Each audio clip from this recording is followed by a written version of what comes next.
Good afternoon, this is Alicia Vega, here to give you some insight on what is going to be happening in the week ahead, or at least we think it will anyways. This is Trendy Topics, your once-a-week show that lets you know what stories to follow.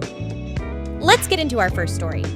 Last week saw a number of important puzzle pieces being moved into place, including the increased frequency of talks about a government shutdown.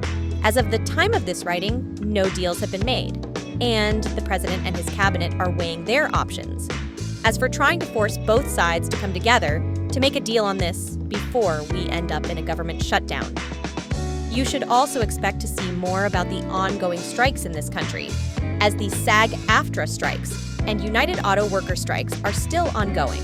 And as of this writing, Joe Biden is already making headlines and causing his transportation secretary to comment on his behalf about his upcoming visit to the picket line to strike with the auto workers. Coming up, we also expect to hear more from the ongoing conflict in Ukraine as anti-funding talks heat up, as well as more funding from the government reaching Ukraine. We also should expect to hear more about these advanced weapon systems and what Russia would think about even more of these weapon systems becoming actively used against them in this conflict.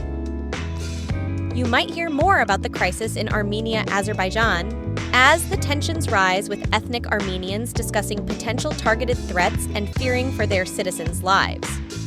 A newly developing story that could make headlines this coming week is that of China installing floating barriers in the South China Sea, not unlike the floating barriers that Texas Governor Greg Abbott deployed these last few weeks in the Rio Grande River. China is facing condemnation from the Philippines over what they call an action depriving them of their livelihood activities. You can also expect to see more from the president and his son, and the former president as their court dates begin to get closer on the calendar, maybe even getting a pre-trial press conference from one of the three men.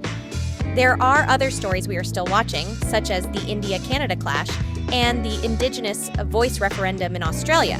However, we think this about covers what you will see in the headlines for this coming week. This has been your Trendy Topics, and we hope you have a great rest of your day. Tune in tonight for the weekly Roundup Rodeo with Wade Watson. Bye!